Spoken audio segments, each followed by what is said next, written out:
خود بھی آخر تک بیٹھیں اور دوسرے بھائیوں کو بھی آخر تک بیٹھائیں۔ ایک آدمی بیچ میں سے اٹھتا ہے تو اس کو دیکھ کے اور بھی کوئی اٹھ جاتے ہیں۔ ہم تو مجمع کے جمنے کا ذریعہ بنے۔ آدمی اپنا بھی نقصان کرتا ہے، دوسروں کا نقصان کا بھی ذریعہ بن جاتا ہے۔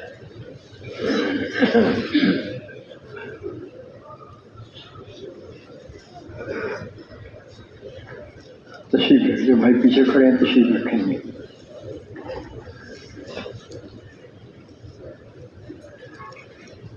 اجتماعی عمل کے وقت میں، اجتماعی عمل میں شروع سے آخر تک شریک ہونا، اور انفرادی وقت میں انفرادی دعوت کا اہتمام۔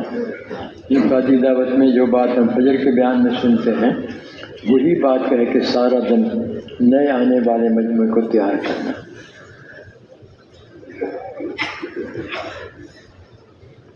اللہ کی بات، اللہ کے رسول صلی اللہ علیہ وسلم کی بات کو دھیان، توجہ، ادب کے ساتھ سننا، عمل کی نیت سے، قیامت تک آنے والے انسان تک پہنچانے کی نیت سے سننا، اللہ کو راضی کرنے کی نیت سے سننا۔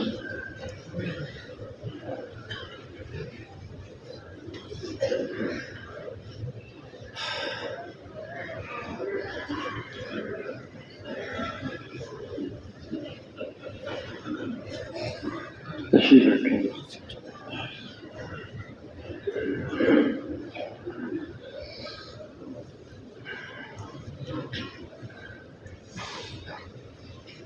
مسجد ہے، مسجد کے آداب کا بھی خیال ہو۔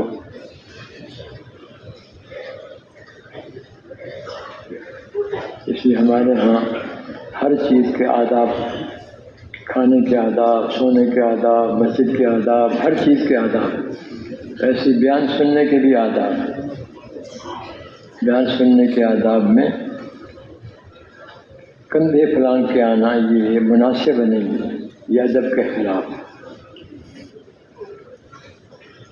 جہاں آدمی بیٹھا نماز پڑھی ہے، ادب یہ ہے، بیان سننے کے آنے کا ادب یہ ہے، جہاں آدمی نے نماز پڑھی ہے وہیں آخر تک ذکر میں، دعا میں مشغول ہے۔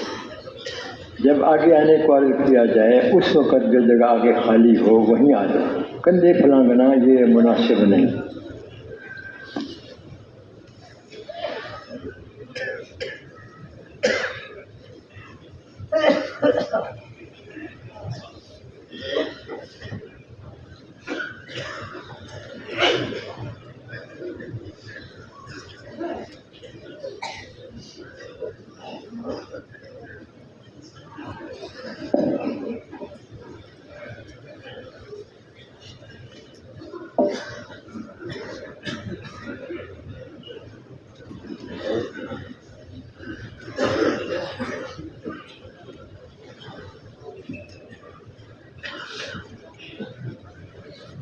الحمد لله وحده والصلاة والسلام على من لا نبي بعده أما بعد أعوذ بالله من الشيطان الرجيم بسم الله الرحمن الرحيم والعصر إن الإنسان لفي خسر إلا الذين آمنوا وعملوا الصالحات وتواصوا بالحق وتواصوا بالصبر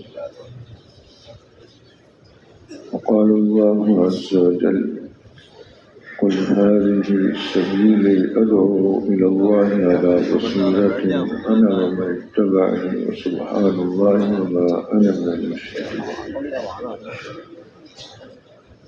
وقال النبي صلى الله عليه وسلم الخلق عيال الله وأحب الخلق إلى الله من أحسن إلى عياله أو كما قال صلى الله عليه وسلم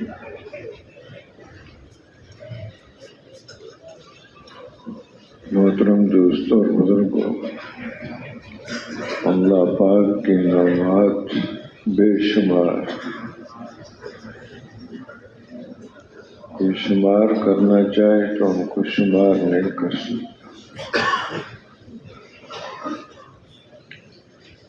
اللہ پاک نے انسان بنایا، ایمان کی دولت نصیب فرمائی، حضور اکرم صلی اللہ علیہ وسلم کی امت میں سے پیدا فرمایا۔ بہت بڑے احسانات، اور حضور صلی اللہ علیہ وسلم کی امت میں سے ہونا، اس کو اللہ پاک نے جو فرمایا ایمان والوں پر احسان جتلایا ہے۔ لقد من اللہ علی المؤمنین اذ بعث فیہم رسولا من انفسہم یتلو علیہم آیاتہ ویزکیہم ویعلمہم الکتاب والحکمہ وإن كانوا من قبل لفی ضلال مبین۔ نعمتیں بے شمار، ظاہری نعمتیں بھی ہیں، باطنی نعمتیں بھی ہیں۔ ظاہری نعمتیں سب کو دے رکھی ہیں، جو اللہ کو مانتے ہیں ان کو بھی، جو نہیں مان رہے ان کو بھی دے رکھی۔ جسم کی نعمتیں ہیں، دل اور اعضاء و جوارے سب کو دے رکھے، اور اسی طرح مال کی، اسباب کی نعمتیں وہ بھی سب کو دے رکھے۔ لیکن دین صرف اسی کو عطا فرماتے ہیں، باطنی اور روحانی نعمتیں جس سے اللہ پاک محبت فرماتے ہیں، ہر ایک کو نہیں دیتے۔ اور پھر حضور صلی اللہ علیہ وسلم کی امت میں ہونا یہ بہت بڑی نعمت ہے۔ حضور صلی اللہ علیہ وسلم کی بعثت، آپ کا مبعوث ہونا بہت بڑی نعمت۔ نعمتیں تو سب اللہ کی طرف سے، سب اللہ کے احسانات ہیں، اور حضور صلی اللہ علیہ وسلم کی بعثت کو خاص طور سے جتلایا۔ لقد من اللہ علی المؤمنین، کہ اللہ پاک نے مومنین پر، ایمان والوں پر احسان فرمایا، احسان جتلا رہے ہیں۔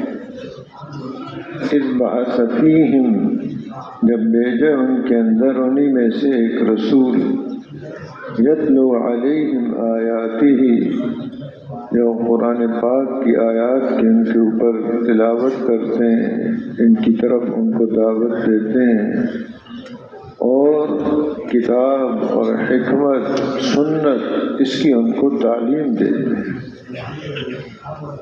کتاب اللہ کی تعلیم، تاکہ ان کو پتہ چلے کہ زندگی کیسے گزارنی ہے۔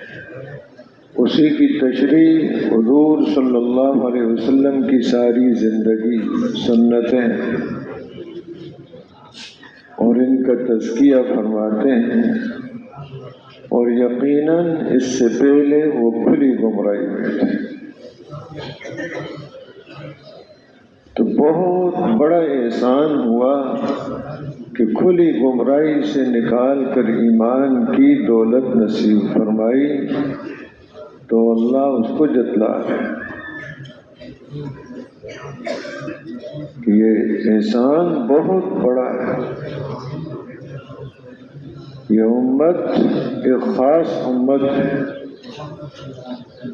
اس امت کی ترتیب زندگی ایک خاص ہے۔ اللہ نے یہ جو احسان جتلایا ہے، چونکہ خاص امت، آخری نبی صلی اللہ علیہ وسلم کی امت اور آخری امت،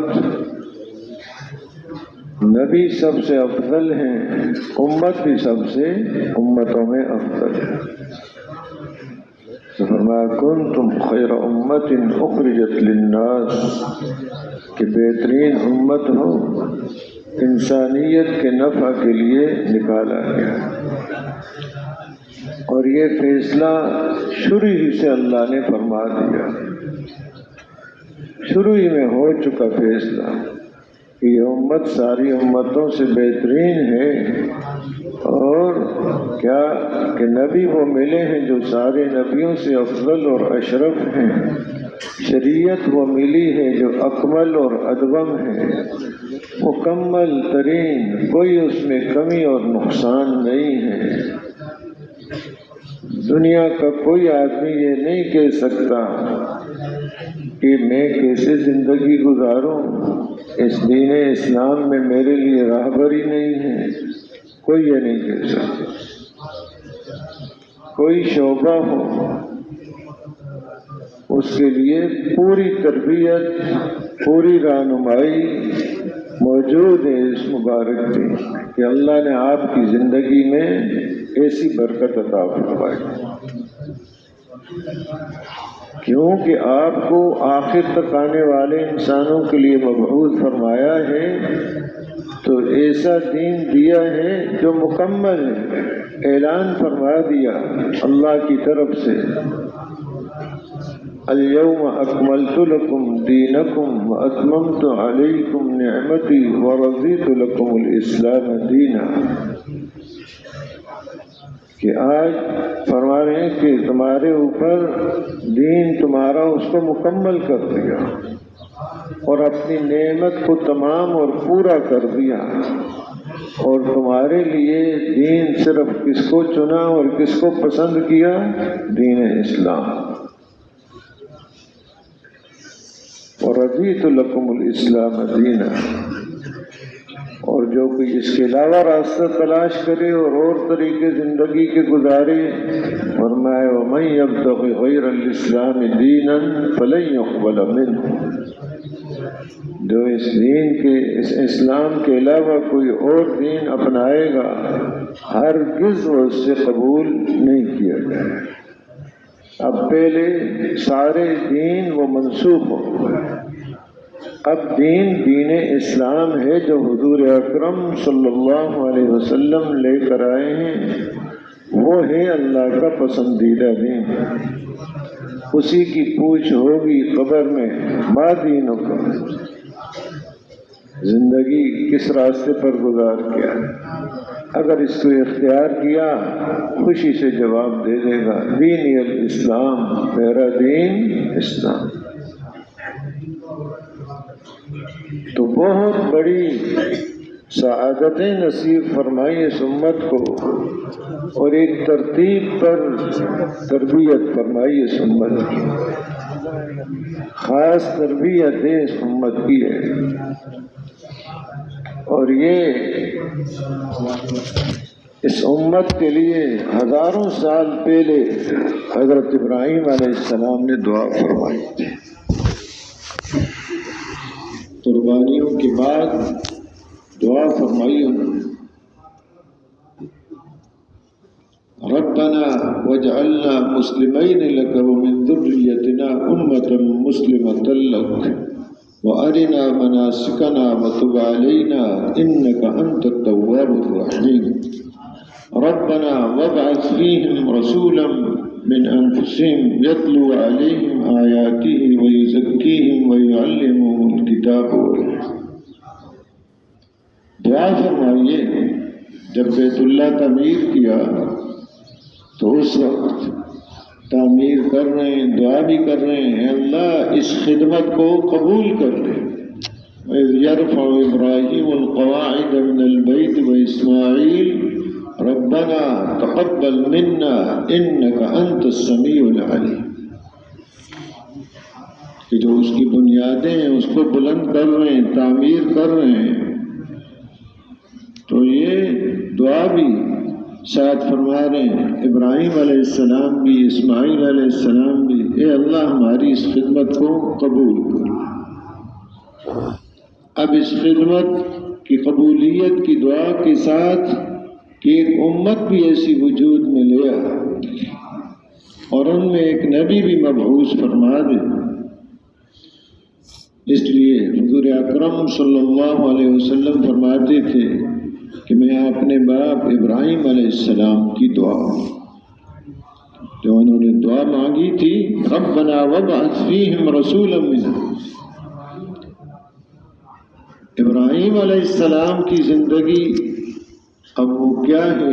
یہ جو بیت اللہ تعمیر کیا ایک بہت بڑی قربانیوں کے بعد، کہ جو انسان کی ایک محبوب ترین چیزیں ہو سکتی ہیں اس کی قربانی دلوائی۔ جان ایک انسان کو اپنی محبوب چیز ہے،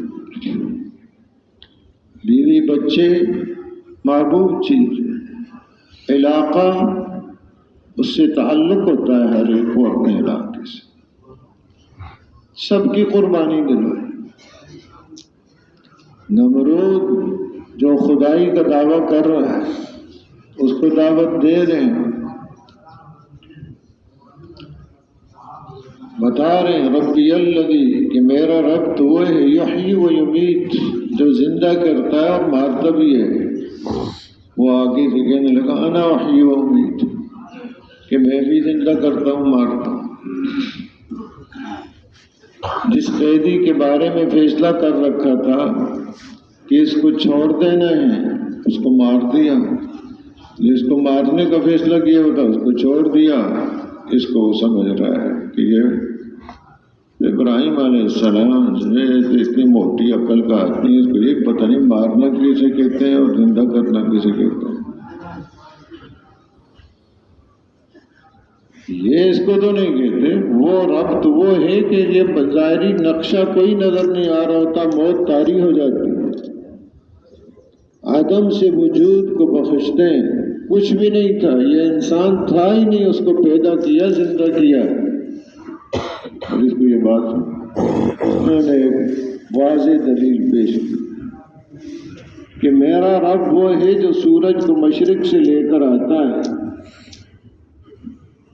تو مغرب سے نکال کے دکھا دے۔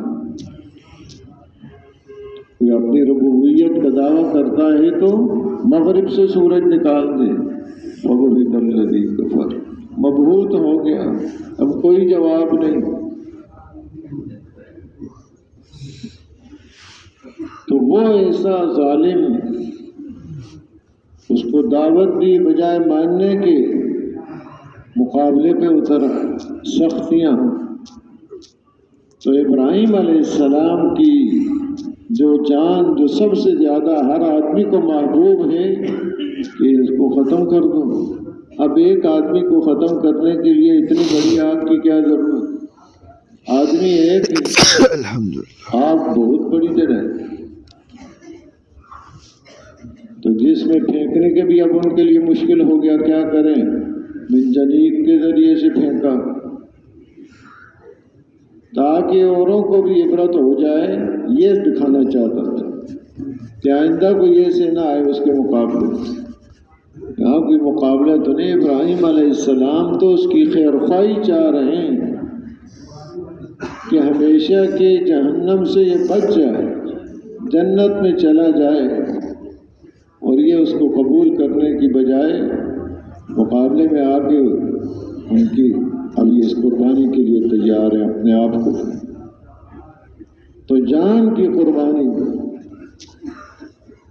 ایسی قربانیاں کہ ظاہر کے نقشوں کے خلاف، ظاہری نقشے جتنے بھی نظر آتے ہیں یہاں سے یوں ہوگا، ترتیب یہ ہوگی، ایسے، اور پھر جب ایسی قربانی آئی تو اللہ پاک نے مدد بھی ظاہری نقشوں کے خلاف فرمائی۔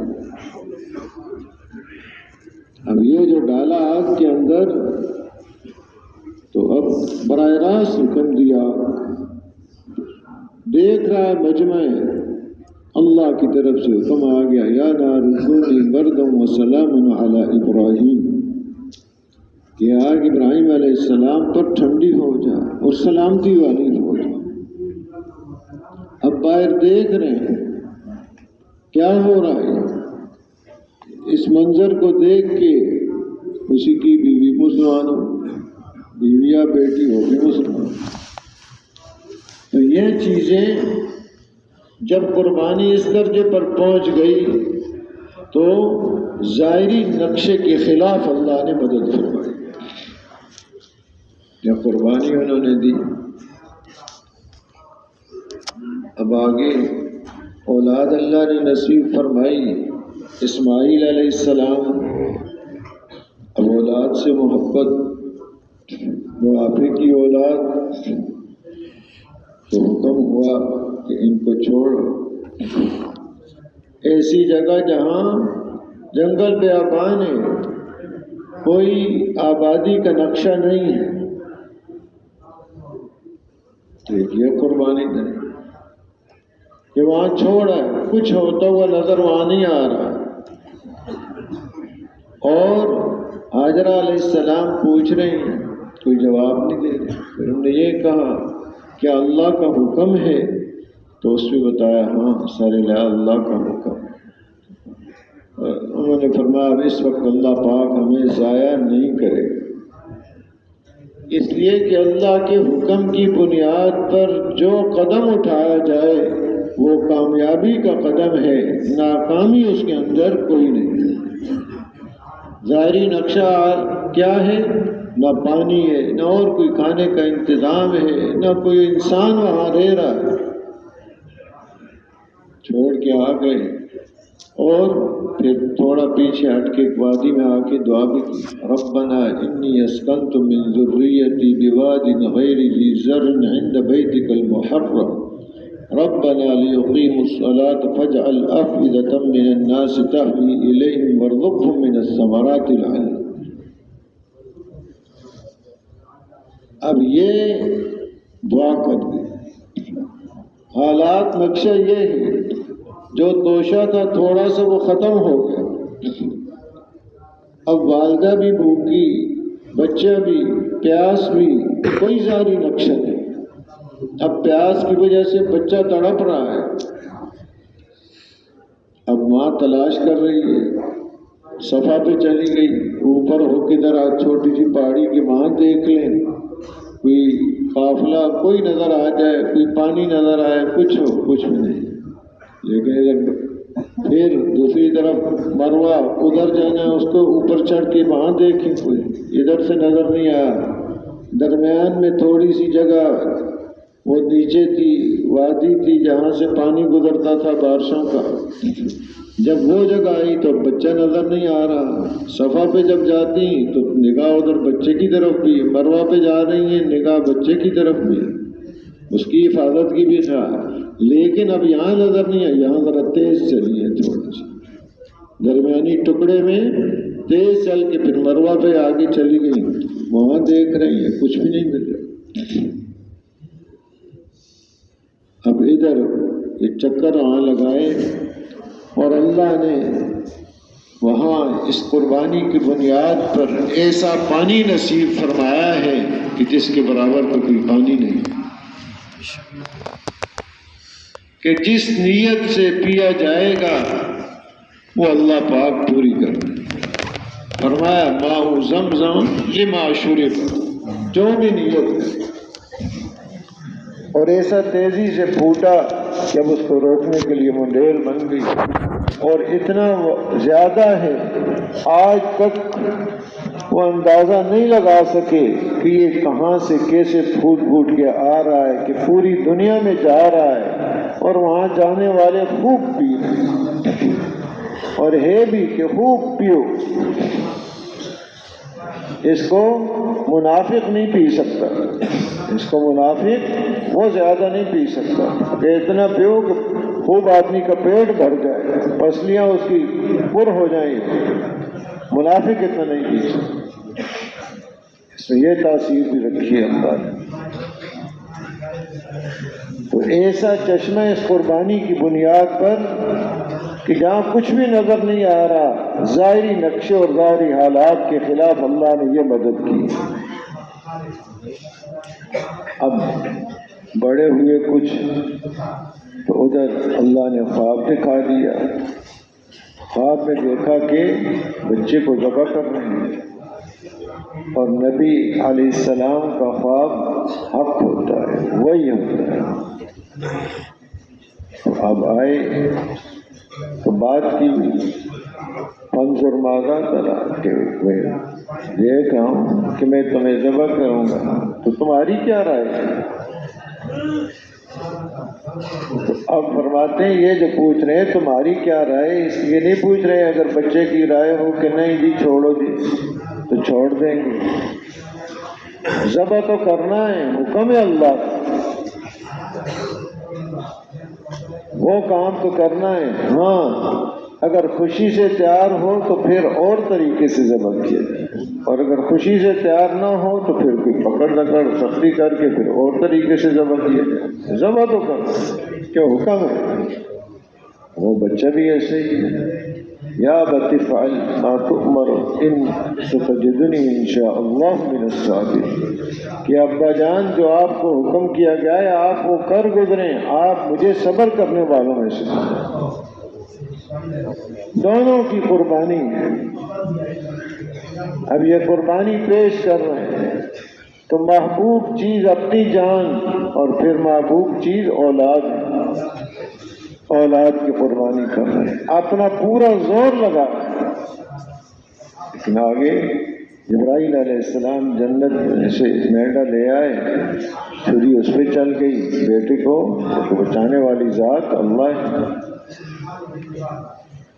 ظاہری نقشوں کے خلاف سارے کام ہو رہے ہیں۔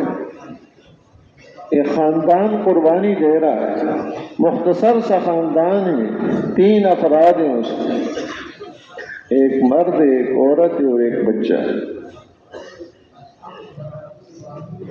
تو اس خاندان کی قربانیاں وہ اللہ پاک کو ایسی پسند آ گئیں کہ حج میں ان کے افعال کو کرنا ضروری قرار دیا۔ جب حاجی جاتے ہیں تو وہاں پر سعی کرتے ہیں، وہ چکر لگاتے ہیں، تو یہ اللہ کے اوامر میں سے اس کو یعنی آپ عبادت قرار دے دیا، آخرت تک اس کو باقی رکھا کہ جو بھی آئے گا اس کو یہ کرنا ہوگا یہاں پر۔ اور آگے پھر جب بڑے ہوئے، شادی ہو گئی، والد آئے ملنے کے لیے تو گھر پر نہیں تھے، شکار کے لیے گئے ہوئے تھے، بیوی سے حالات پوچھے تو اس نے کوئی ایسی باتیں جو ناشکری کی ہوتی ہیں کہ کچھ بھی نہیں ہے، بس کچھ شکار ہو گیا تو ٹھیک ہے ورنہ ایسے ہی گزارا ہے، وہ پانی ہے۔ تو فرما گئے کہ جب آئیں تمہارے خامن کو ان کو سلام کہہ دینا اور کہنا اس طرح ایک آدمی آئے تھے، رکے گئے، دروازے کی چوکھٹ کو بدل دینا۔ تو آئے اسماعیل علیہ السلام تو بیوی نے بتایا کہ اس طرح آئے تھے، کہا میرے والد، اور وہ کہہ گئے کہ میں تمہیں طلاق دے۔ کہ نبوت کے خاندان میں ایسی عورت قابل نہیں ہے یہاں پر۔ تو کہتے ہیں کہ شادی کرانے تو نہیں آئے تھے، طلاق دلوانے آئے، شادی میں شریک نہیں ہوئے جو خوشی کا موقع ہے، قربانی ہے کہ چلے گئے۔ پھر عرصے بعد آئے، اب شام سے پھر آئے دوسری شادی، اب وہ جو آئے پھر اسماعیل علیہ السلام گھر پر نہیں ہے اور ٹھہرنے کا حکم نہیں ہے، واپس جائیں، حالات پوچھے۔ بیوی نے بڑا شکر کیا، اللہ نے بہت کچھ دے رکھا ہے کہ شکار ہے وہ، اور اسی طرح زمزم کا پانی اللہ نے دے رکھا ہے۔ تو کہہ گئے سلام کہہ دینا اور کہنا اپنی چوکھٹ کو باقی رکھیں، کہہ گئے کہ اس کو باقی رکھیں۔ اس میں بات ایک ہی ہے، زندگی دونوں آدمیوں کی گزرتی ہے، لیکن ایک شکر گزار بن کے گزارتا ہے اور ایک ناشکر ہو کے گزارتا ہے۔ اس لیے کہتے ہیں جو کچھ اللہ نے دیا ہے اس پر شکر کرنا، اور شکر پر اللہ کا وعدہ ہے نعمت کو بڑھاتے ہیں، لئن شکرتم لأزیدنکم، نعمت کو اللہ بڑھاتے ہیں۔ اب ناشکری کر کے اپنا ہی نقصان کر دیتا ہے۔ اس لیے کہتے ہیں کسی بیمار سے بھی جب حال پوچھا جائے تو پہلے لفظ الحمدللہ بولے، الحمدللہ، اللہ کا شکر ہے، اللہ کا شکر، یہ آدمی کو اور زیادہ آگے لے جاتا ہے۔ اب وہ نبی کی بیوی ہونا یہ سعادت نصیب ہو گئی۔ چلے گئے، اب قربانی پہ قربانی، ٹھہرنے کا حکم نہیں ہے تو نہیں ٹھہر، اب آئے تو حکم ہوا بیت اللہ کو تعمیر کرو، تو اب وہ دونوں تعمیر کر رہے ہیں۔ اور یہ بیت اللہ کی تعمیر اتنی قربانی کے بعد ہوئی، اور یہ بیت اللہ وہ گھر ہے جب تک یہ قائم رہے گا دنیا قائم رہے گی۔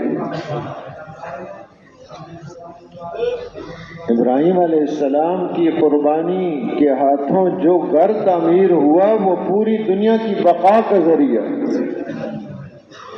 اتنی تاثیر رکھی اللہ نے اس کے اندر۔ آپ صلی اللہ علیہ وسلم کے ارشاد گرامی کا مفہوم ہے ریوی کہ ایک آخر میں جب وقت آئے گا تو ایک کوئی حبشی آ کر اس کو پتھر کو ٹکڑے ٹکڑے اس کو الگ الگ کر دے گا، اب پھر اس کے بعد عالم کے اندر امن نہیں رہے گا اور عالم کو تباہ کر دے گا۔ تو پورے عالم کی بقا اس گھر پر ہے جس کو حضرت ابراہیم علیہ السلام نے قربانیوں کے ساتھ، اسماعیل علیہ السلام نے قربانیوں کے ساتھ کہا، تو وہ پورے عالم کی بقا کا ذریعہ یہ قربانیاں ہیں۔ اب جب گھر تعمیر ہو گیا تو پھر یہ دعا اس امت کے لیے بھی، اور اس امت میں ایک نبی بھیجے وَجَعَلْنَا مُسْلِمَيْنِ لَكَ وَمِنْ ذُرِّيَّتِنَا أُمَّةً مُسْلِمَةً لَكَ، کہ ایک ایسی امت جو اپنے آپ کو حوالے کر دے کہ جو حکم ہے اس حکم کے سامنے کیا سر جھکا ہوا ہے، اس حکم کی خلاف ورزی کرنے والی نہ ہو۔ امتم مسلمۃ، ایسی امت جو مسلمہ ہو۔ اسلام کا معنی کیا؟ اپنا سر جھکا دینا، کہ سر تسلیم خم ہے، جو حکم ہے اس کے لیے جھکا ہوا ہے، آگے ذرا بھی اس کے اندر اور کوئی چیز نہیں ہے، اگر کچھ اور بات ہے تو پھر وہ اسلام نہیں۔ اسلام تو یہ ہوگا کہ ہر حکم کے سامنے اپنے آپ کو جھکا دے، ایسی امت۔ اور پھر آگے اس امت کے اندر ربنا وابعث فیہم رسولا، تو اس امت کے اندر ایک رسول بھی بھیج دے، جس کو حضور اکرم صلی اللہ علیہ وسلم فرما رہے ہیں کہ میں اپنے باپ ابراہیم علیہ السلام کی دعا، اور یہ امت بھی ابراہیم علیہ السلام کی دعا کا نتیجہ ہے۔ وہ جو انہوں نے دعا مانگی تھی تو وہ اس امت کو انہی بنیادوں پر اٹھایا گیا کہ اپنی ساری محبوب چیزوں کو اللہ کے لیے قربان کر۔ انہوں نے اپنے علاقے کو چھوڑا، بیوی بچوں کو چھوڑ کے آ گئے بیابان کے اندر، اور اپنی جان کی قربانی پیش کر دی۔ تو پھر حضور صلی اللہ علیہ وسلم کو مبعوث فرمایا اللہ پاک نے، اور ایمان والوں کو دولت ایمان کی نصیب فرمائی جو آپ پر ایمان لائے۔ تو آپ کی اس بعثت کو اللہ پاک احسان کے طور پر جتلا رہے ہیں، لقد من اللہ علی المؤمنین، کہ ہم نے ایمان والوں پر احسان کیا ہے حضور صلی اللہ علیہ وسلم کو بھیج کر، کہ وہ جو دعا کے الفاظ ابراہیم علیہ السلام نے فرمائے ہیں، یہ نبی وہ ہیں کہ یہ ان کے اوپر قرآن پاک کی آیات کو تلاوت کرتے ہیں، ان کی طرف دعوت دیتے ہیں، کتاب و حکمت کو سکھاتے ہیں اور تزکیہ کرتے ہیں، اور یقیناً اس سے پہلے کھلی گمراہی میں تھے۔ بہت بڑا احسان ہے۔ تو اللہ پاک نے پھر امت کا وجود، حضور صلی اللہ علیہ وسلم کی بعثت، اب آپ کی محنت پر، انہی بنیادوں پر محنت، ہر قسم کی قربانی، اپنی جان کی قربانی، اپنے وطن کی قربانی۔ ایسی امت تیار ہو گئی کہ ایک نہیں، وہ ایک خاندان نے قربانی دے کر نمونہ پیش کر دیا، یہاں ہزاروں خاندانوں نے ایسی قربانی دی۔ حضور اکرم صلی اللہ علیہ وسلم کو مکہ مکرمہ سے نکالا گیا، اب وہاں سے ہجرت، اب جب جا رہے تھے بار بار مڑ کے دیکھ رہے تھے مکہ مکرمہ، اور فرما رہے تھے مجھے تم سے محبت ہے، لیکن کیا یہ مجھے قوم میری اس کے اندر رہنے نہیں دے، تو وہاں رہنا چاہتے ہیں۔ تو جو اپنا محبوب وطن ہے اس کی قربانی دلائی، جیسے ابراہیم علیہ السلام نے اپنا وطن چھوڑا، ایسے ہی حضور اکرم صلی اللہ علیہ وسلم نے وطن، آپ کے ساتھ صحابہ کے کئی خاندان انہوں نے اپنے وطن چھوڑا، بعض حبشہ کی طرف پہلے ہجرت کر کے چلے گئے اور پھر مدینہ منورہ تشریف لے آئے، بعض نے دونوں ہجرتیں، حبشہ کی طرف بھی ہجرت اور مدینہ طیبہ کی طرف بھی وطن چھوڑنے کی قربانی ہزاروں خاندانوں نے یہ دی ہے۔ آگے آپ محنت فرما رہے ہیں، طرح طرح کی تکلیفیں۔ غزوہ احد میں 70 صحابہ شہید ہوئے، حضور اکرم صلی اللہ علیہ وسلم بھی زخمی ہیں۔ حضرت عائشہ رضی اللہ تعالیٰ عنہ نے پوچھا کہ اس سے زیادہ بھی کوئی سخت دن آپ پر آیا ہے؟ تو آپ نے ارشاد فرمایا جس کا مفہوم یہ ہاں، طائف کا دن اس سے زیادہ بھی سخت۔ یہ جو آج منظر ہے، 70 صحابہ 70 گھروں کے اندر اب شہید،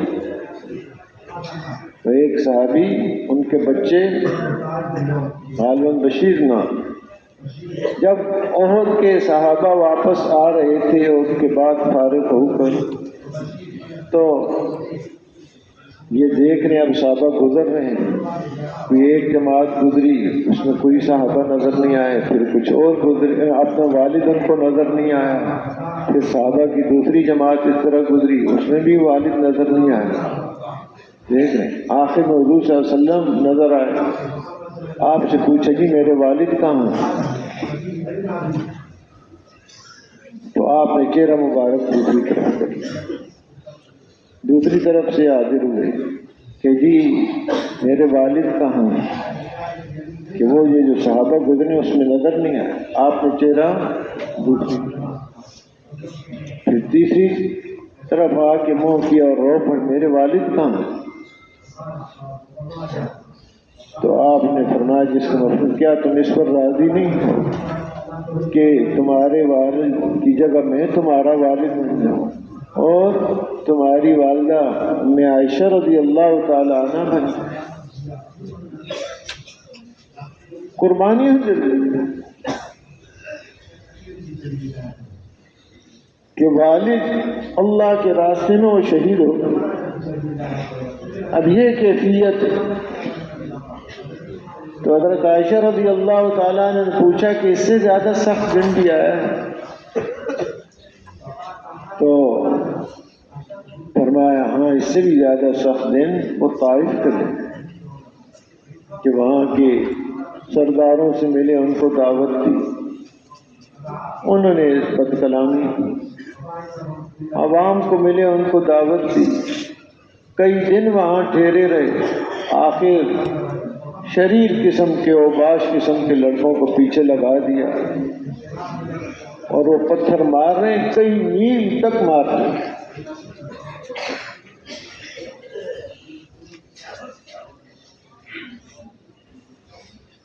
اور آپ کے یعنی قدموں سے خون نکل رہا ہے مبارک قدموں سے، اور نبی کے خون کا ایک قطرہ پوری دنیا سے زیادہ۔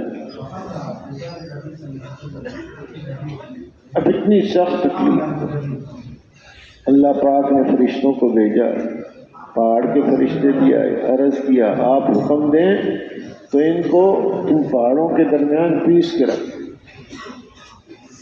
لیکن آپ کی رحیم و کریم ذات، آپ نے فرمایا کہ مجھے اللہ تعالیٰ کی ذات عالی سے امید، میں اللہ کی ذات عالی سے امید کرتا ہوں اگر یہ مسلمان نہیں ہوتے تو ان کی نسلوں میں ایسے پیدا ہو جائیں جو ایک اللہ کی عبادت کریں اور اللہ کے ساتھ کسی کو شریک نہ ٹھہرائیں۔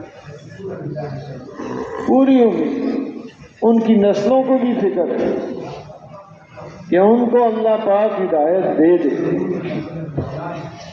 قربانی پر قربانی، کہ یہ دن فرمایا احد سے بھی زیادہ قربانی، تو یہ حالات ہیں. آپ کی بیٹیوں کو طلاق دی گئی، یہ برداشت. حالات جو قربانی جس کو کہا جا سکتا ہے ہر قسم کی قربانی، کہ اس امت کو اس بنیاد پر تیار کیا.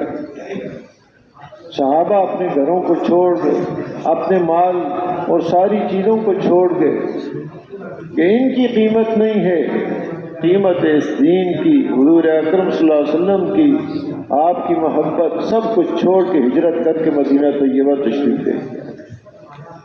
مکہ میں سب کچھ تھا، اور پھر واپس جب آئے، مکہ فتح ہو گیا، اور اس موقع پر حضرت سعد رضی اللہ تعالیٰ عنہ بیمار ہوئے. انہیں کہیں خطرہ ہو گیا میری موت یہاں نہ آ جائے تو میری ہجرت میں فرق نہ پڑ جائے. یعنی جو چھوڑ دیا اللہ کے لیے اب اس کو چھوڑ دیا، کمائی ہجرت میں نقصان نہ آ جائے. اب وہ رو رہے ہیں کہ میری ہجرت میں. حضور صلی اللہ علیہ وسلم ان کی بیمار پرسی کے لیے تشریف لائے. آپ نے ارشاد فرمایا جس وقت میں اللہ تمہاری عمر لمبی کریں گے، اور ابھی تمہارے سے ایک قوم کو نفع ہوگا اور ایک قوم کا نقصان ہوگا. کہ آگے مقابلے میں جو آئے ان کو اللہ نے قتل کیا کفار کو، اور کئیوں کی ہدایت کا ذریعہ بن گئے. مصر فتح ہوا ان کے ہاتھوں. تو یہ ڈر تھا اس بات کا کہ جو چیز اللہ کے لیے چھوڑی ہے اس کو واپس نہیں لینا، ادھر نہیں اپنی ہجرت کے اندر نقصان اور کمی پیدا نہیں کرنی کہ ادھر اب آئے. چھوڑ دیا اللہ کے لیے ایک جگہ کو، اپنے محبوب وطن کو چھوڑ دیا. جیسے ابراہیم علیہ السلام نے چھوڑا، یہیں کئی خاندانوں نے چھوڑا. ابراہیم علیہ السلام کی دعا کہ یہ امت ایسی ہے، ہر قسم کی قربانی. باغ پکے ہوئے، تبوک میں جانے کا حکم آ گیا ہے. منافقین کہہ رہے ہیں کہاں جا رہے ہو؟ ادھر تو تمہارے اوپر قرضے اتارو، یہ کھجوریں حاصل کرو. بڑی گرمی ہے، کہاں جا رہے ہو؟ تو جواب دے رہے ہیں کہ بھئی یہ رزق کو چھوڑ کے رازق کا حکم پورا کر رہے ہیں، رزاق کی طرف جا رہے ہیں. یہ چیزیں تو کچھ نہیں کر سکتی، رزاق ہمارے ساتھ ہو، جہاں بھی جائیں گے مسئلے حل ہیں. کہا کہ گرمی بڑی سخت ہے. کہہ رہے ہیں لا تنفروا فی الحر، حکم آ گیا ان کو بتا دو اس گرمی کو گرمی سمجھ رہے ہیں. قل نار جہنم اشد حرا، ان کو بتا دو جہنم کی گرمی بڑی سخت ہے، وہ بہت سخت. حالات قربانیاں اس امت سے دلوائی گئیں، اور ایسے بن گئے وہ کہ قیامت تک آنے والے انسانوں کے لیے ہدایت کے ستارے بن گئے. حضور اکرم صلی اللہ علیہ وسلم نے ایسے رخ پر ان کو ڈالا ہے. تو بہت دوستوں بزرگوں، اللہ پاک نے ہمیں حضور اکرم صلی اللہ علیہ وسلم کی امت میں سے پیدا فرمایا ہے. یہ امت خاص امت ہے، اس کی ترتیب ایک خاص بہت بڑی عزت اور فخر کی چیز ہے. حضور اکرم صلی اللہ علیہ وسلم کا امتی ہونا، اس سے بڑی عزت اور فخر کی کوئی چیز نہیں ہو سکتی. اللہ معاف کرے، آج تو ہم اپنی چھوٹی چھوٹی نسبتوں پر فخر کر رہے ہیں. میں فلاں ہوں، میں فلاں ہوں، تاجر ہوں، اتنی تجارت، اس پر فخر. ذمہ دار ہوں، اتنا ذمہ دارہ ہے. بھائی یہ نسبتیں تو وہ ہیں، اس میں تو کافر بھی شریک ہیں، کافر بھی تاجر ہیں، ذمہ دار ہیں، انجینئر ہیں، ڈاکٹر ہیں. یہ نسبتیں تو ادھر ہیں. ہماری امتیازی نسبت کیا ہے؟ ہم اس نبی صلی اللہ علیہ وسلم کے امتی ہیں جو سارے نبیوں کے سردار ہیں، آخری نبی ہیں، ان کے بعد کوئی نبی نہیں. اس سے بڑی عزت کی نسبت کوئی ہو نہیں سکتی. آج اور چیزوں میں پڑھ کر ہم نے اپنے مقام کو گرا دیا. اللہ نے کیا مقام دیا ہے، کیا عزت بخشی ہے، کیا نسبت دی ہے، دوسری نسبتوں میں لگ گئے اور اسی میں الجھ گئے اور اسی میں وقت ضائع کر رہے ہیں، صلاحیتیں اسی پر لگا رہے ہیں۔ جس امت کے لیے اتنی راہبری ہوئی، دعا ہوئی، اس امت میں کیا کرنا ہے؟ حضور اکرم صلی اللہ علیہ وسلم کی بعثت دوہری بعثت، قل هذه سبیلی ادعو الی اللہ علی بصیرۃ انا ومن اتبعنی وسبحان اللہ وما انا من المشرکین، کہ ان کو بتا دو هذه سبیلی، یہ میرا سبیل ہے، یہ میری زندگی کا ایک مقصد ہے۔ وہ کیا ہے؟ ادعو الی اللہ، لوگوں کو اللہ کی طرف دعوت دیتا ہوں، بصیرت کے ساتھ، علم کے ساتھ، سمجھ بوجھ کے ساتھ، یقین کے ساتھ دعوت دیتا ہوں۔ اور انا ومن اتبعنی، کہ میں بھی اس طرح دعوت دیتا ہوں، اور جس نے میری اتباع کی اس کی زندگی کا سبیل اور مقصد یہی ہے، وہ کس راستے پر اپنی زندگی گزارے جو حضور اکرم صلی اللہ علیہ وسلم کا ہے۔ امام ابو بکر جساس رازی رحمۃ اللہ علیہ فرماتے ہیں یہ آیت بتا رہی ہے کہ جو ذمہ داری رسول اکرم صلی اللہ علیہ وسلم پر تھی وہ ذمہ داری اس امت پر ہے۔ هذه الآية تدل على أن على المسلمين ما كان على النبي صلی اللہ علیہ وسلم أي دعاء الناس إلى الله عز وجل، وہ کیا ذمہ داری؟ لوگوں کو اللہ کی طرف دعوت دینا۔ تو یہ اللہ نے بہت بڑی سعادت نصیب فرمائی کہ امت من حیث الامت، امت ہونے کے اعتبار سے، مجموعہ ہونے کے اعتبار سے یہ مبارک محنت اور یہ بعثت، حضور صلی اللہ علیہ وسلم وہ آخری نبی ہیں، ان کے بعد کوئی نبی نہیں۔ آپ نے صحابہ پر محنت فرمائی، صحابہ نبی نہیں ہیں، وہ صحابہ ہیں، لیکن حالات ان کے پہلے کیا تھے؟ ذرا ذرا سی بات پر ایسی لڑائی جو ختم نہ ہو، قتل و غارت، اونٹنی نے تھوڑا سا گھاس کھا لیا، لڑنا شروع کر دیا، ایک طرف سے بھی قتل ہو رہے ہیں، دوسری طرف سے بھی، بچیوں کو زندہ قبروں میں دفن کر دیا، انتہا غلاموں کے ساتھ ایسی بدسلوکی کہ غلام کھڑا کر کے اپنا نشانہ پکا کرنے کے لیے، بنانے کے لیے کہ اس کی دائیں آنکھ کو تیر مارنا، اس کی دائیں آنکھ کو تیر مارنا، وہ بیچارہ تڑپ رہا ہے، انسان ہے۔ ایسے حالات گرے ہوئے، ان کے اندر حضور اکرم صلی اللہ علیہ وسلم نے محنت فرمائی، اس لیے فرماتے ہیں حالات کیسے ہی ہو جائیں، محنت ہے اب ایسی محنت فرمائی ایک ترتیب کے ساتھ، ایسے اعلیٰ انسان تیار ہو گئے کہ انبیاء علیہ الصلوۃ والسلام کے بعد کبھی چشم فلک نے ایسے آدمی نہیں دیکھے، نہ زمین نے دیکھے، نہ آسمان نے دیکھے ایسے آدمی،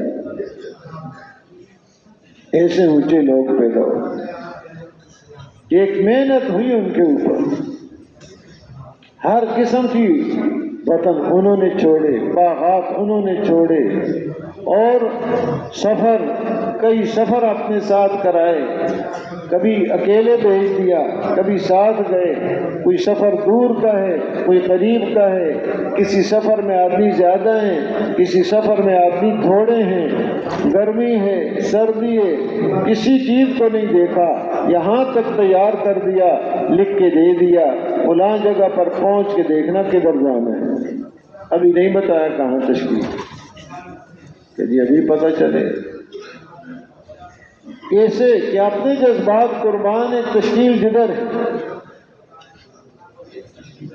اس سطح پر ان کو پہنچا دیا کہ حالات کچھ بھی ہو جائیں ماننی ہے رسول اکرم صلی اللہ علیہ وسلم، حالات کچھ بھی ہو جائیں یہ محنت رسول اکرم صلی اللہ علیہ وسلم کی مؤثر ہے، آپ آخری نبی ہیں، آپ کے بعد کوئی اور نبی نہیں ہے، آپ کی ہر بات آخر تک چلے گی، بلکہ قیامت کے اندر بھی ساری مخلوق آپ کی محتاج ہوگی۔ آپ سفارش فرمائیں گے تو ساری مخلوق کے حساب سے اس وقت تک سب کا مسئلہ اٹکا ہوا ہوگا۔ تو آپ کی بات ہمیشہ کے لیے، اس میں تاثیر ہمیشہ کے لیے، یہ نہیں کہ اس زمانے میں تاثیر تھی، اب زمانہ بدل گیا، حالات بدل گئے، اب تاثیر نہیں ہے۔ جیسے نمک کی تاثیر بدلتی نہیں ہے کہ جی آج زمانہ بدل گیا ہے، وہ نمکین پہلے ہوتا تھا، آج کل نمک نمکین نہیں ہے، کہ لیمو کا اثر بدل گیا ہے، جی حالات بدل گئے۔ جیسے ان چیزوں کی تاثیر اور اثر نہیں بدلتا، ایسے ہی جو اعمال رسول اکرم صلی اللہ علیہ وسلم لے کر آئے ہیں اور جو محنت آپ لے کر آئے ہیں، اس محنت کی تاثیر ذرا برابر بھی قیامت تک اس میں کوئی فرق نہیں۔ ہاں، شرط یہ ہے کہ یہ محنت اللہ کے ہاں قبول ہو۔ یہ ہے صرف محنت کرنا کافی نہیں ہے، محنت وہ ہو جو اللہ کو پسند آ جائے۔ اللہ پاک کو محنت پسند آ گئی، اثر ڈالنے والی ذات اللہ۔ اس بات کی فکر لگی رہے کہ یہ جو اللہ نے موقع نصیب فرمایا ہوا ہے، اللہ کے راستے میں نکلے ہوئے ہیں، یہ وہی انداز کہ اپنے گھر کو چھوڑا، بیوی بچوں کو چھوڑا، کاروبار کو چھوڑا، سفر کی مشقتیں برداشت کر رہے ہیں، یعنی اجتماعیت کے ساتھ، عمومیت کے ساتھ، بے لوث بے غرض ہو کر، کسی سے کچھ نہیں چاہیے، صرف ایک ہی بات چاہیے، اللہ راضی ہو۔ اور نقل و حرکت کے ساتھ ایک فرد یہ محنت نہیں کر سکتا، ایک جگہ بیٹھ کے محنت نہیں کر سکتے، اجتماعیت بھی ضروری، نقل و حرکت بھی ضروری۔ یہ ساری اس محنت کی شرطیں اور جذبہ اندر وہ ہو جو رسول اکرم صلی اللہ علیہ وسلم کے قلب مبارک میں، کہ وحشی آ رہا ہے جو حضور صلی اللہ علیہ وسلم کے چچا حمزہ رضی اللہ تعالیٰ عنہ کو قاتل بڑی بے دردی سے قتل کیا، کسی نے چیر کے کلیجہ بھی نکال دیا اور چہرے کو، شکل و صورت کو بھی بدل دیا، کاٹ دیا، ناک کان کاٹ۔ آپ نے جب دیکھا تو بڑا اثر۔ اب ان کی بہن حضرت صفیہ رضی اللہ تعالیٰ، آپ صلی اللہ علیہ وسلم فرماتے ہیں اس کا مفہوم یہ، اگر ان کی بہن صفیہ ان کا مجھے ڈر نہ ہوتا تو میں ان کو اسی حالت میں چھوڑے رکھتا، دفن بھی نہ کرتا، کہ قیامت کے دن یہ ظاہر ہوتے کوئی درندوں کے پیٹ سے کہ ان کی مظلومیت کا کہ کتنا ظلم کیا گیا ان کے اوپر، وہ اظہار، لیکن ان کی وجہ سے پھر سارے کام کفن اور سارا کفن کیا۔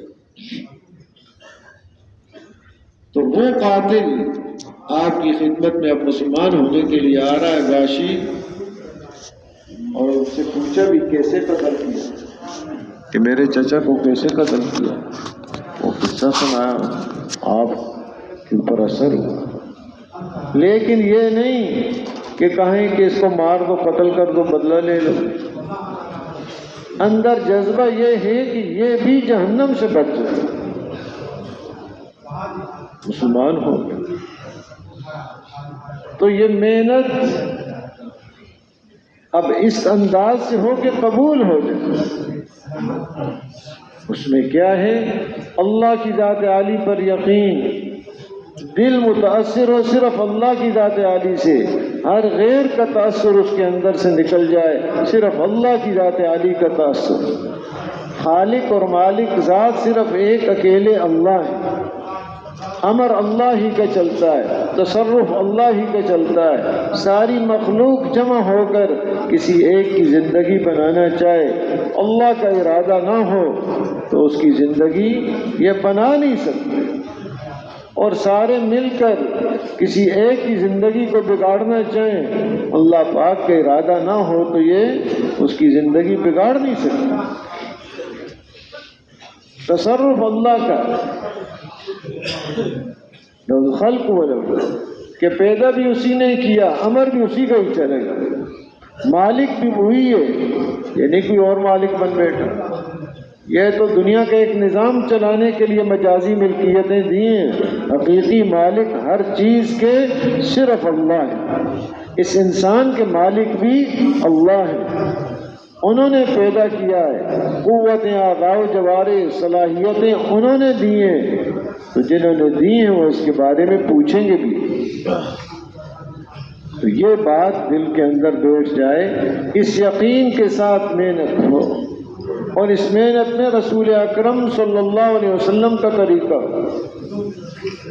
کہ اللہ کے ہاں قبول ہو جائے، اپنے اپنے طریقے بناتے رہیں، یہ نہیں ہو، جو سمجھ میں آ گیا وہ کر لیا، یہ بات نہیں ہے، جو تجربے میں آ گیا۔ فرماتے ہیں حضرات اس محنت میں دو چیزیں مقصود ہیں، ایک یہ کہ اس محنت میں نبی اکرم صلی اللہ علیہ وسلم کا نہج اور طریقہ زندہ ہو جائے، اور دوسرا زندگی کے ہر شعبے میں نبی اکرم صلی اللہ علیہ وسلم کی سنتیں چالو ہو جائیں، کہ اپنی زندگی بھی بدلتی رہے۔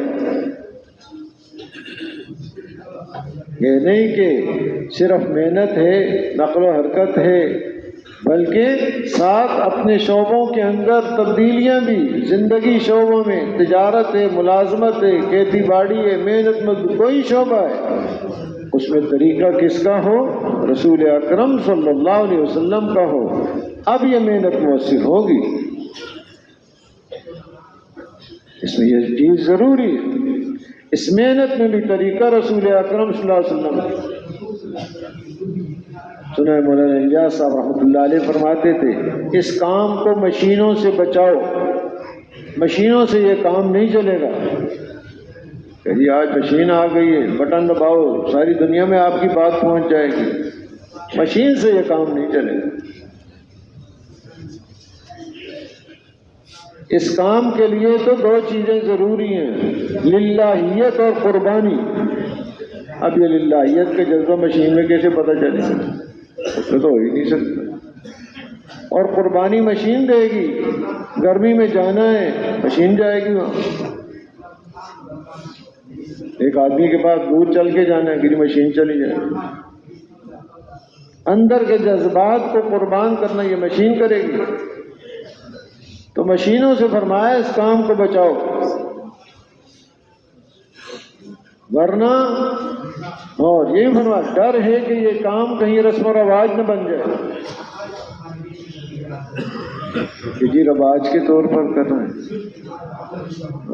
ٹھیک ہے جی، اور چلائے 4 مہینے بیرون ہے اندرون ہے مقامی کام، ورنہ لوگ کیا کہیں گے جی اتنا پرانا ہو گئی ہے۔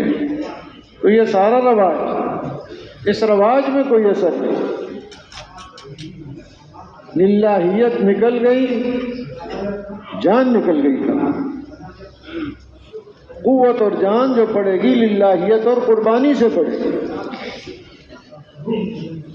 اور بے جان چیز کا تو کوئی اثر نہیں۔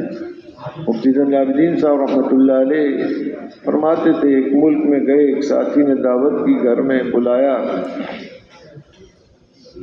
تو گھر میں ایک باغ بنایا ہوا تھا، وہ دکھایا، باغ ہیں، درخت ہیں، پھل لگے ہوئے ہیں، نہر بھی بیچ میں چل رہی ہے۔ حیران ہو گئے بھائی چھوٹی سی جگہ میں اتنے انتظام،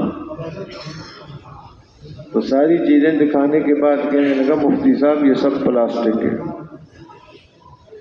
یہ جو درخت ہیں پھل ہیں نظر آ رہا ہے ایسے پانی، یہ سب کیا ہے؟ پلاسٹک۔ مفتی صاحب فرمانے لگے کہ جو عمل بھی اخلاص کے بغیر ہوگا وہ سب پلاسٹک ہے۔ اب بھوک لگی ہے، پلاسٹک کا سیب اس کو کیا کام دے گا؟ کوئی کام دے گا جی؟ پلاسٹک کا سیب کھا لے جی، بھوک لگی، پلاسٹک کی کھجور ہے وہ کھا لے۔ جب عین ضرورت کا وقت آئے گا، قیامت کا دن، اخلاص کے بغیر عمل ہوگا وہ پلاسٹک کو کوئی کام نہیں دے اور اس کے اندر کوئی جان نہیں ہوگی۔ عام جاندار ہو اس کے لیے تو للہیت اور اخلاص چاہیے. پلاسٹک کی چیزوں سے کیا بنے؟ کام للہیت اور قربانی سے. یہ حضور اکرم صلی اللہ علیہ وسلم ان کا کام ہے، ان کا دین ہے، یہ قیامت تک چلے گا جیسے عرض کیا. لہذا اس کو اور چیزوں کے ساتھ ملانے سے یہ نہیں چلے گا. اس کے لیے یہ دو چیزیں، اور چیزیں کہیں مال جوڑ دیا اس کے ساتھ، کوئی اور دنیا کی مصلحت جوڑ دی. جیسے مردہ دینوں کو کبھی عورت کا کندھا دے دیا، مردہ کی چارپائی کو اٹھاتے ہیں کندھے دیتے ہیں، تو کہیں عورت کا کندھا دے دیا، کہیں مال کا کندھا دے دیا، کہیں اسپتال کا کندھا دے دیا، کہیں تعلیم کا کندھا دے دیا کہ یہ چلے. تو مردہ دین تو ان کے، یہ زندہ دین ہے. اس کے لیے دو چیزیں چاہیے. یہ کندھوں کی کوئی ضرورت نہیں، یہ اپنی حقیقت سے چلتا ہے. حقیقت وجود میں آئے اس کی، یہ خود چلتا ہے. حقیقت کیسے آئے گی؟ قربانی سے اور للہیت سے. یہ چیزیں وجود میں آ جائیں تاکہ اللہ کے ہاں یہ محنت قبول ہو جائے. جب قبول ہو گئی پھر اس کا اثر انسانیت کی ہدایت، گمراہی سے نکلنا، جہنم سے بچ جانا، جنت میں داخل ہو جانا، یہ اس محنت کا اثر ہے. ہدایت کی روشنی مل جاتی ہے، وہ روشنی ہے جس کی وجہ سے یہ اعمال کے درمیان فرق کر سکتا ہے. یہ عمل نقصان دینے والا ہے، یہ عمل فائدہ دینے والا ہے. جیسے باہر روشنی ہو تو پتہ چل جاتا ہے یہ لاٹھی ہے، یہ سانپ ہے، یہ سونے کا ٹکڑا ہے، ڈیلا ہے، اور یہ مٹی کا پتھر کا ہے. اس روشنی سے. جب تک روشنی نہیں ہے تو کوئی پتہ نہیں چلے گا سانپ ہے، لاٹھی ہے، کیا ہے، نفع کی چیز ہے، نقصان کی چیز ہے. ہدایت کی روشنی اندر نہیں ہے، عمل کا کوئی پتہ نہیں چلے. حلال حرام کی پھر کوئی تمیز نہیں ہوگی، کوئی فرق نہیں کر سکے گا. وہ سب کوئی کہے گا ٹھیک ہے، بلکہ اتنا گہرا اندھیرا ہو جاتا ہے کہ معروف کو منکر سمجھ لیتے ہیں، نیکی کے کام کو برائی کا کام سمجھ لیتے ہیں، اور منکر کو معروف سمجھ لیتے ہیں. یہ الٹا کام ہو جائے گا. یہ اندھیرا ہے، کوئی پتہ نہیں. ہدایت کی روشنی جب نصیب ہوگی اب پتہ چلے گا یہ کام معروف ہے، یہ کام منکر ہے. اس کام سے اللہ پاک راضی ہوتے ہیں، اس کام سے اللہ پاک ناراض ہوتے ہیں. یہ کام دنیا آخرت میں نفع دینے والا ہے، یہ کام دنیا آخرت میں نقصان دینے والا ہے. یہ ہدایت کی روشنی اللہ پاک حضور اکرم صلی اللہ علیہ وسلم کی مبارک محنت کی برکت سے نصیب فرماتے ہیں. اور یہ تاثیر اس میں ہے، تربیت ہوتی رہے، اندر کی صفائی ہوتی رہے، بری صفتیں اندر سے ختم ہو جائیں، اچھی صفتوں سے یہ آراستہ ہو جائے. کینہ، حسد، بغض، عداوت، نفرت، دنیا کی محبت، دنیا کی لالچ، دنیا کی حرص اور کفر و شرک، یہ اندر کی گندگیاں ختم ہو جائیں. ایمان، یقین، اللہ کی ذات عالی پر اعتماد، توکل، صبر و شکر، صفت احسان، کیسی عبادت کرے جیسے گویا اللہ کو دیکھ رہا ہے. اگر یہ نہیں تو کم از کم یہ درجہ کہ اللہ پاک مجھے دیکھ رہے ہیں. یہ صفات اس مبارک محنت سے نصیب ہو. اس محنت کی یہ تاثیر ہے.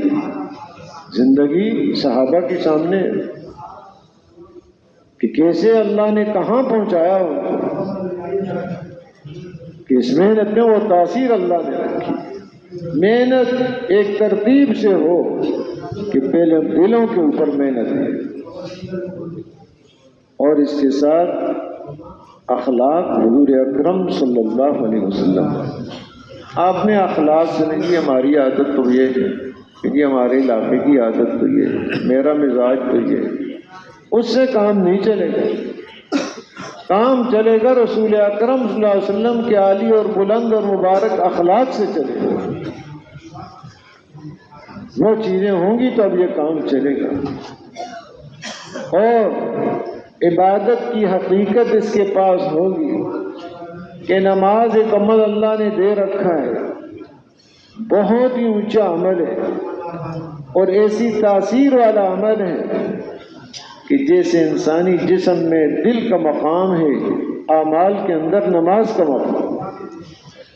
انسانی جسم میں دل، جیسے حدیث پاک کا مفہوم ہے، دل درست ہو جائے، ٹھیک ہو جائے تو سارا جسم ٹھیک ہو جاتا ہے، دل بگڑ جائے تو سارا جسم بگڑ جاتا ہے۔ فرمایا توجہ سے سنو کہ یہ دل۔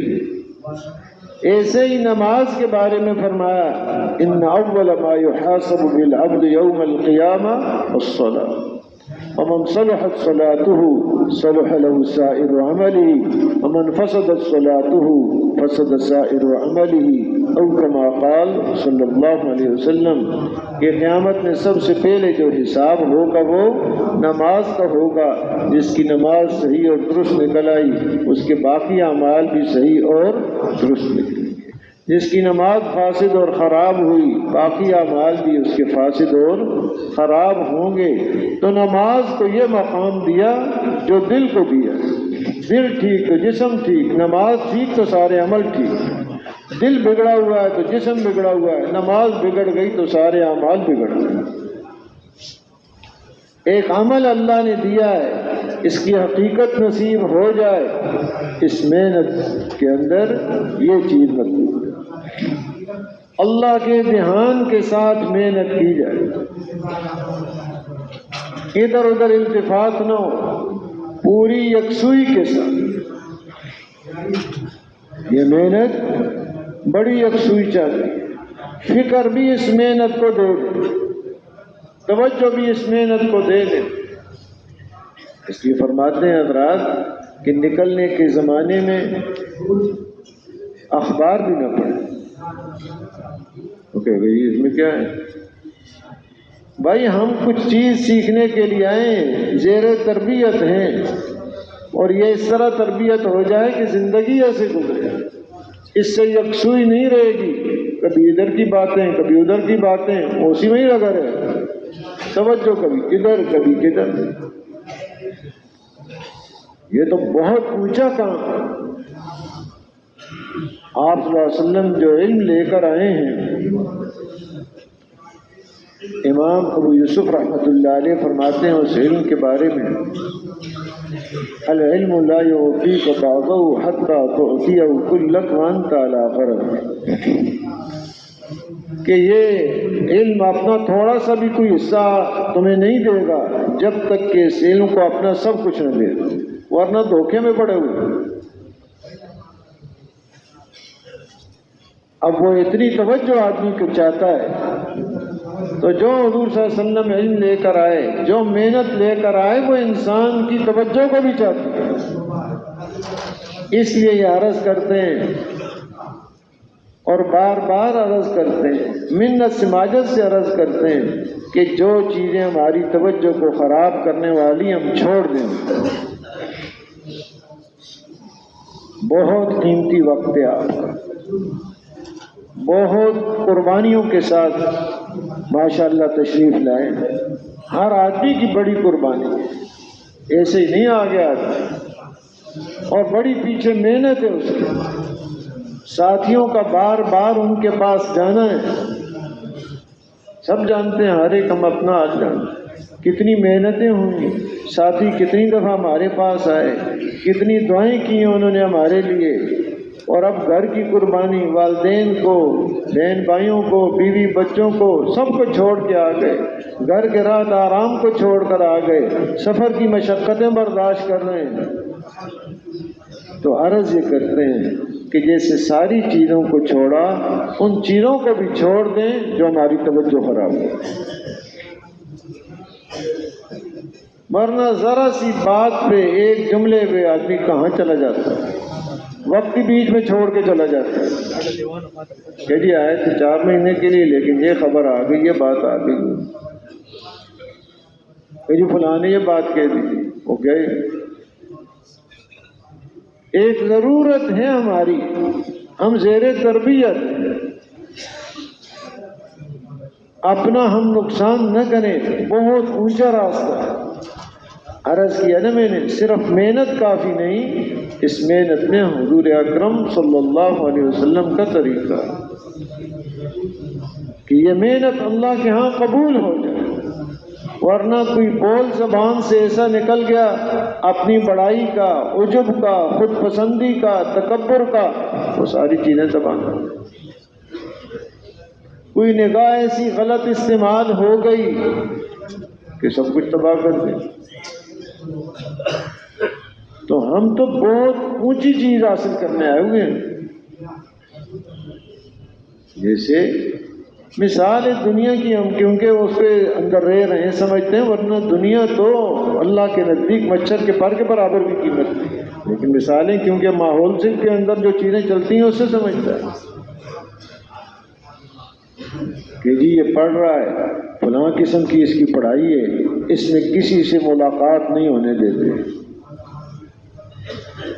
کہ جی جہاں وہ رہ رہے ہیں پابندیاں ہیں، کوئی ملنے کے لیے ان کو نہیں آئے گا، ان کی پڑھائی کا مسئلہ ہے، کہ جی اب تو امتحان قریب آ گئے ہیں، اس نے کہیں ایک کمرہ دے دیا الگ ہے جی اب کوئی نہیں ملنا ہے، کہ اس کی توجہ کہیں آگے پیچھے ہو جائے یا نہیں۔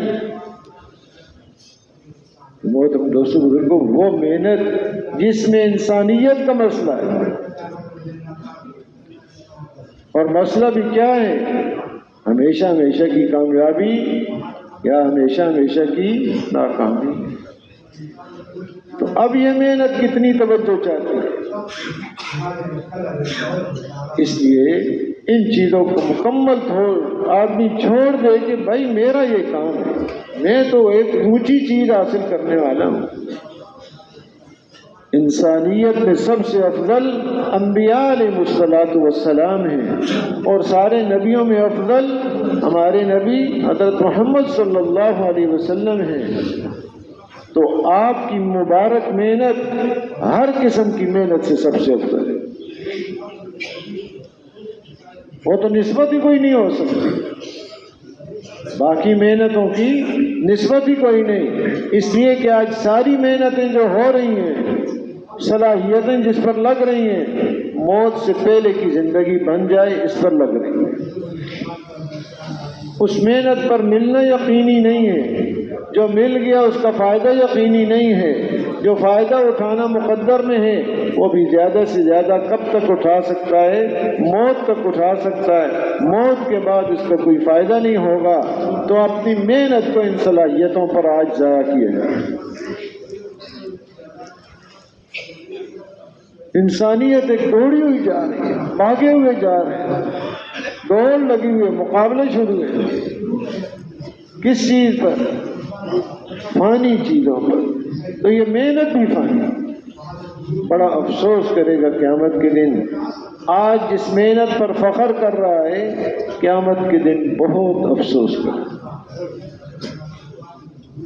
بڑی تنبیہات کے ساتھ اس افسوس سے بچانے کے لیے قرآن پاک میں اللہ پاک نے اس کو آج ہی باخبر کر دیا ہے، کہیں اس دن میں پھر افسوس نہ کرے۔ ان کو فرمایا سب سے زیادہ خسارے والے،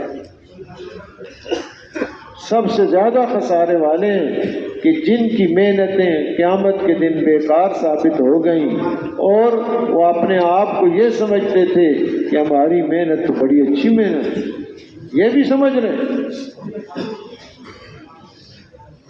تو باخبر کرنے کے لیے مختلف انداز سے فرمایا قل هل ننبئکم بالاخسرین اعمالا الذین ضل سعیهم فی الحیاۃ الدنیا وهم یحسبون انهم یحسنون صنعا۔ حضور صلی اللہ علیہ وسلم کو ارشاد اللہ پاک فرما رہے ہیں آپ بتا دیں، ان کو باخبر کر دیں۔ پھر آگے پوچھیں هل ننبئکم، کیا ہم تمہیں باخبر کریں، بتائیں، کچھ بات بتائیں ایسی کہ سب سے زیادہ اپنی محنتوں اور اعمال کے اعتبار سے خسارے والے کون ہوں؟ عمل کیے، خسارہ ہی نہیں کا، اخسرون، زیادہ خسارے والے۔ فرمایا وہ کہ جس وقت ضرورت کا وقت آئے گا وہ محنت ساری بیکار ثابت ہو جائے گی قیامت کے دن، اور وہ سمجھتے تھے ہم تو بڑے اچھے کام کر رہے ہیں، ہم تو بڑے کارنامے کر رہے ہیں، ہماری تو شہرت ہو گئی ہے، یوں ہو گیا ہے۔ آج ساری محنت بیکار ثابت ہو گئی جب ضرورت تھی اس کی۔ تو یہ محنتیں یہ انسان کی توجہ کو کتنی چاہتی ہیں، جس کا نتیجہ یہ نکلے گا حضور اکرم صلی اللہ علیہ وسلم کی مبارک محنت کہ جس کا نتیجہ انسانیت جہنم سے بچ جائے اور جنت میں جانے والے۔ آج کا انسان بھی، قیامت تک آنے والے انسان جتنے بھی ہیں، اللہ پاک نے یہ مبارک محنت نصیب فرمائی ہے، تو اب اس کا اندازہ لگائیں کتنی اہم ہے اور یہ کیا چاہتی ہے۔ اس محنت کا مطالبہ ہم سے کیا ہے کہ جیسے جان مال وقت یہ دیا ہے، اپنی توجہ بھی 100% اس کو دے دیں۔ کیا خیال ہے جی؟ تیار ہیں اس کے لیے؟ پوری یکسوئی کے ساتھ محنت ہو، یہ نہیں کہ ایک طرف سے محنت کر رہے ہیں جیسے گاڑی کے پہیے میں ہوا بھر رہے ہیں ایک طرف سے، دوسری طرف سے سوراخ کر دی ہیں۔ حالانکہ پہلے سوراخ بند کرنے کا انتظام کرے گا، اگر پہیے میں کہیں سوراخ ہے تو پھر ہوا داخل کرے گا۔ ایسے نہیں کہ وہ پتہ ہے سوراخ ہے، جان بوجھ کے سوراخ کر رہا ہے، سوا مار رہا ہے اس کے اندر۔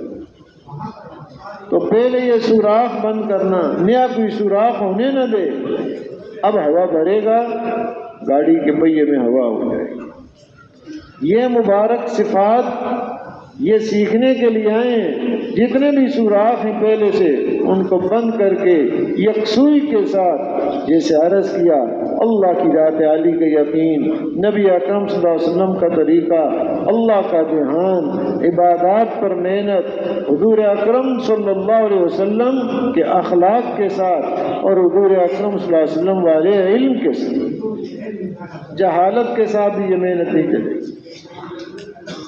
جو کام کر رہے ہیں پتہ تو ہو۔ اس لیے حضرات فرماتے ہیں ہم 6 نمبر کے اندر ہیں، اس کی بات اتنی ہے، باقی کوئی مسئلہ آئے تو کہیں بھائی اپنے علماء کرام سے پوچھیں۔ 6 صفات کے اندر ترغیب کی بات اور چیزوں میں نہیں کہ یہ ہم آپس میں مذاکرہ کر کے 6 صفات سیکھیں، اس کی دعوت سیکھیں، اسی کے اندر رہیں۔ تو علم کے ساتھ مسائل، فضائل، اب جو مسائل ہیں علماء اکرام کی خدمت میں جا کر فضائل بھی ان سے، یہاں اللہ کے راستے میں بھی فضائل، اور اللہ کو راضی کرنے کے جذبے سے، اور قربانی جیسے پہلے عرض کیا، باللہیت اور قربانی۔ قربانی کیا ہے؟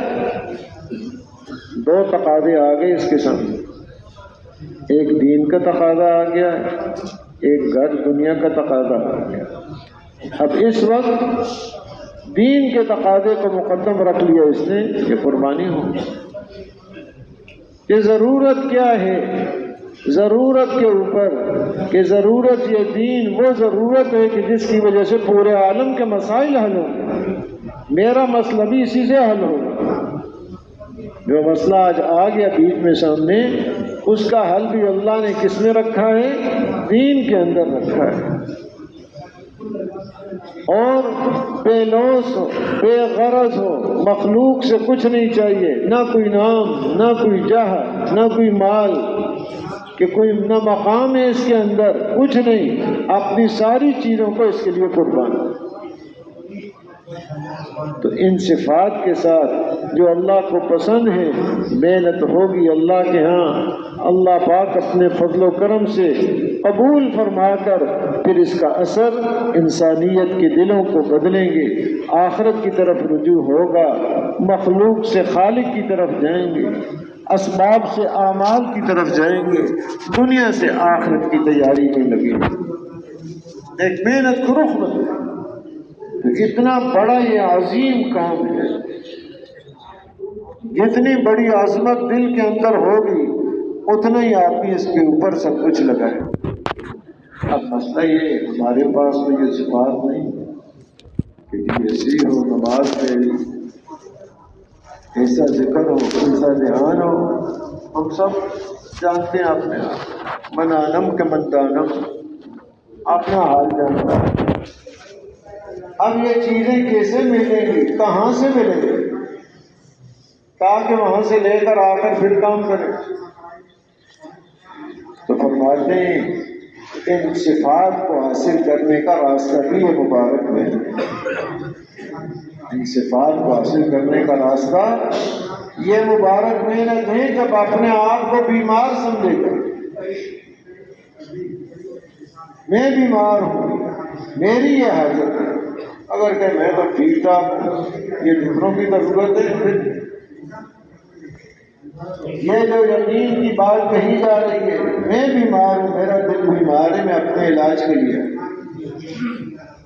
نماز کی بات کہی جا رہی ہے، میرے اندر یہ کمی ہے خشوع خضوع ان چیزوں کی، میں ان کو حاصل کرنے کے لیے، یہ جو دھیان کی بات کہی جا رہی ہے یہ میرے اندر کمی ہے، اخلاق کی جو بات کہی جا رہی ہے یہ میرے لیے ہے، میں کہہ رہا ہوں یا کوئی دوسرا ساتھی کہہ رہا ہے، یہ بات میرے لیے ہو رہی ہے۔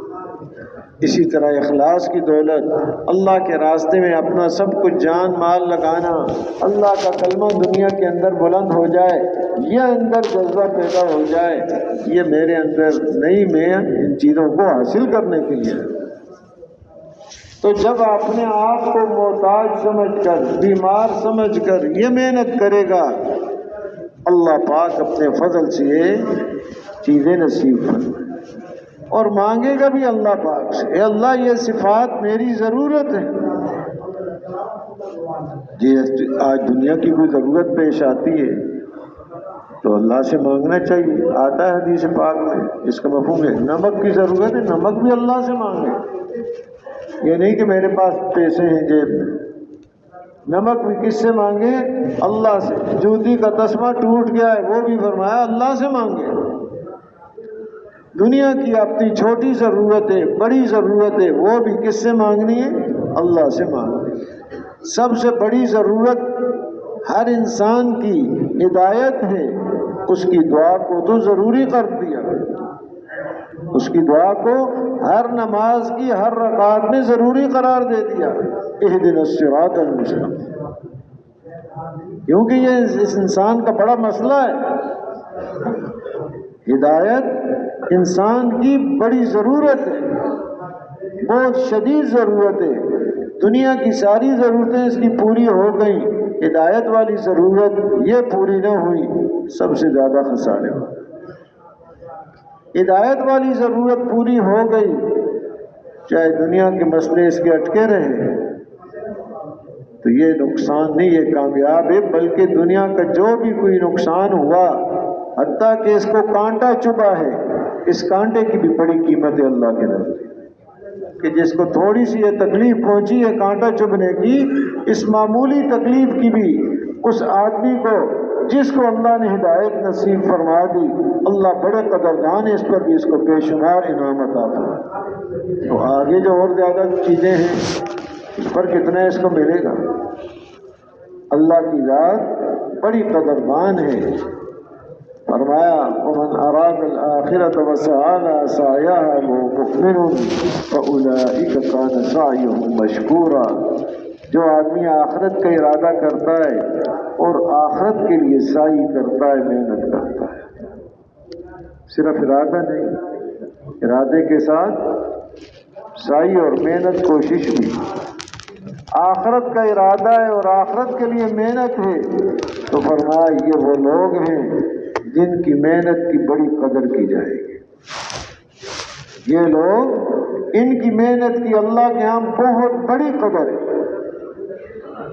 تو محترم دوستو بزرگوں، جس ذات عالی نے یہ ساری محنت کی استعداد دی ہے، قوتیں اور صلاحیتیں دی ہیں، جس کام پہ لگانا چاہیے یہ بات اس کی ہو رہی ہے، اس پر یہ لگ جائے اور پوری انسانیت کا رخ اس طرف آ جائے،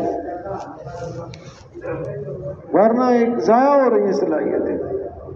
اس لیے ساری دنیا بھی اگر اس نے کمال ہی تو اللہ کے نزدیک تو ایک مچھر کے پر کے برابر بھی نہیں، اور قیامت کے دن پھر افسوس کرے گا اپنی محنت پر، اور وہ افسوس کام نہیں آئے گا۔ محنت کے رخ کو پھیرنا، اس طرف لانا کہ اپنی صلاحیتوں سے فائدہ اٹھا کر ختم نبوت کے برکت سے اللہ نے یہ دولت نصیب فرمائی، اپنی فکر کرتے ہوئے ساری انسانیت کی یہ فکر کرے۔ فرماتے ہیں مطلب بھائی صاحب رحمۃ اللہ علیہ فرماتے تھے، خود دعوت میں لگتے ہوئے دوسروں کو دعوت پر لگانا، خود تعلیم و تعلم میں لگتے ہوئے دوسروں کو تعلیم و تعلم میں لگانا، خود ذکر و عبادت میں لگتے ہوئے دوسروں کو ذکر و عبادت میں لگانا، خود خدمت میں لگتے ہوئے دوسروں کو خدمت پر ڈالنا ہے۔ یہ مستقل ایک انداز ہے اس میں نا۔ تو ایسی عالی دولت نصیب فرمائی، اس کی قدردانی، اس کا شکر کیا ہے کہ ساری صلاحیتیں اس پر لگ جائیں اور دوسروں کو اس پر لگائیں۔ تو کیا خیال ہے، تیار ہیں اس کے لیے؟ اللہ پاک آسان فرمائے اور قبول فرمائے۔ اس کے لیے یہ عرض ہے سب سے، مہمانوں سے بھی اور بھی حضرات سے بھی، کہ جب تک یہاں سے جانے کا نہ کہا جائے ہم بیٹھے رہیں، زیادہ وقت نہیں لگے گا۔ آپ حضرات صبح سے اٹھے ہوئے ہیں، اعمال میں لگے ہوئے ہیں، تو یہ گزارش ہے کہ جن کے پہلے وقت لگ چکے ہیں، پورے عالم کے تقاضے ہیں، بیرون کے لیے فرمائیں 1 سال اور 7 ماہ کے لیے کون کون بھائی تیار ہے؟ ماشاءاللہ، اور ہمت فرمائیں، اور ہمت فرمائیں، اور ہمت فرمائیں، اور ہمت فرمائیں، ماشاءاللہ، اور ہمت فرمائیں، ہمت فرمائیں، ماشاءاللہ، ماشاءاللہ، ماشاءاللہ، ماشاءاللہ، ماشاءاللہ، ماشاءاللہ، ماشاءاللہ، ماشاءاللہ، ماشاءاللہ۔ تشریف رکھیں، تشریف رکھیں، تشریف رکھیں، تشریف رکھیں، تشریف رکھیں، تشریف رکھیں، تشریف رکھیں، تشریف رکھیں۔ اللہ پاک آسان فرمائے، قبول فرمائے۔ ایسے ہی اندرون سال کی جماعتیں چلتی ہیں۔